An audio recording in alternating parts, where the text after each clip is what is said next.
Et si on pouvait transformer une simple idée en une source de revenus quasiment passive? C'est un peu la grande promesse d'Amazon KDP, l'une des opportunités de business en ligne les plus intéressantes du moment. Alors aujourd'hui, on va plonger au cœur du sujet, on va décortiquer les stratégies pour bien comprendre comment ça marche. Allez, on va commencer direct avec un chiffre qui frappe. 3 570 euros.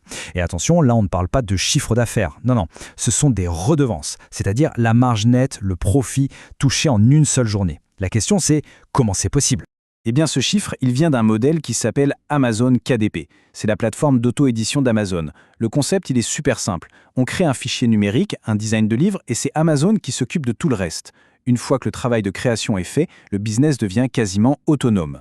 Pour y voir plus clair, voilà le programme. On va d'abord parler de cette fameuse promesse de revenus passifs. Ensuite, on verra ce que c'est que le low content. Puis, comment trouver la bonne niche, comment créer son livre. Et enfin, on regardera comment on passe de la première vente à un vrai succès. Ok, commençons par le cœur du système. Pourquoi est-ce qu'on dit que KDP est un modèle de revenus passif? En fait, la réponse est simple. C'est Amazon qui fait tout le travail pénible. Le principe est vraiment génial. Une fois que le livre est en ligne, plus besoin de se soucier de quoi que ce soit. Pas de stock à gérer, pas d'impression, pas d'envoi. C'est ce qu'on appelle l'impression à la demande. Amazon n'imprime un livre que lorsqu'un client l'a commandé. Le risque financier est donc quasiment de zéro. Bon, maintenant, attaquons-nous au plus gros blocage pour la plupart des gens, et voyons comment le contourner. Beaucoup pensent qu'il faut être écrivain pour publier un livre. Eh bien, sur KDP, ce n'est pas du tout obligatoire. Il faut bien faire la différence. D'un côté, il y a le roman classique, qui demande un temps et une énergie considérables, et de l'autre, ce qu'on appelle les livres low content, ou à faible contenu. Pensez à des carnets, des journaux intimes, des agendas, des livres de recettes à remplir, c'est le client qui écrit dedans. C'est beaucoup plus rapide à créer, et c'est juste parfait pour commencer. L'expert Jérémy Ferrand le résume d'ailleurs très bien. Commencer par un produit simple comme ça permet de se faire la main, d'apprendre comment fonctionne Amazon, comment créer une belle couverture, comment trouver les bons mots-clés, le tout sans risquer de perdre des mois de travail. Bon, on arrive à un point absolument crucial. C'est peut-être même le facteur de succès le plus important. Trouver le bon marché. Parce que créer un livre, c'est bien, mais créer un livre que les gens recherchent activement et achètent, c'est quand même beaucoup mieux. Avant même d'ouvrir un logiciel ou de penser au design, la première question à se poser est celle-là. Le but, ce n'est pas de tout inventer, mais de trouver un marché où on sait déjà qu'il y a des clients, qu'il y a une demande. Alors comment on fait? La formule est assez simple. Premièrement, on cherche une niche où le mot-clé principal est recherché plus de 1000 fois par mois. Ça prouve qu'il y a de la demande. Ensuite, on vérifie que les livres qui s'y vont déjà ont pas mal d'avis, c'est le signe qu'il y a des ventes. Et enfin, on cherche une concurrence assez faible et surtout des couvertures un peu moyennes, où on se dit qu'on peut faire mieux.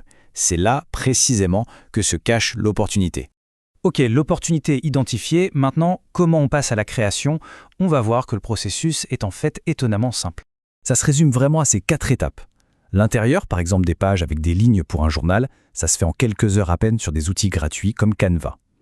Amazon donne un calculateur pour avoir les dimensions parfaites de la couverture, qu'on peut aussi créer sur Canva. Une fois qu'on a ces 2 fichiers PDF, il n'y a plus qu'à les charger sur la plateforme, à écrire une petite description et à cliquer sur Publier. Bon, la théorie c'est bien, mais la pratique c'est mieux.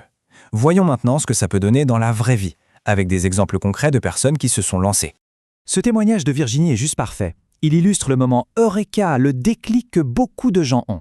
Le simple fait de découvrir qu'un produit aussi basique qu'un carnet peut générer un revenu régulier, ça a été son point de départ.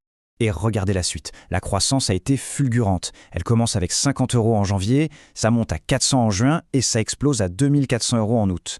C'est la preuve qu'avec de la persévérance et en apprenant au fur et à mesure, la croissance peut être exponentielle.